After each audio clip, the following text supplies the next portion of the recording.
Ano pahayo mo kay Tita Mare?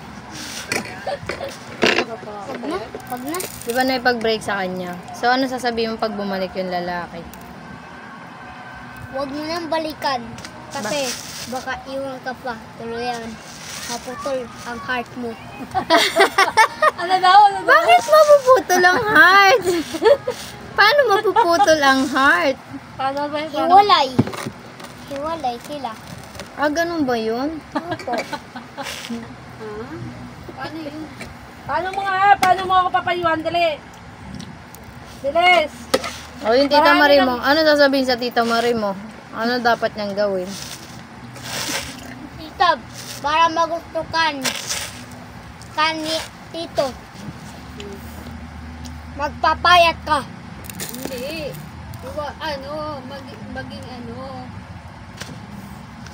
Dapat ang papayo mo sa tita mo, baguhin yung pagiging mature niya. Baboy. Ay. Eh kasi naman, hindi naman ako may kasalanan eh.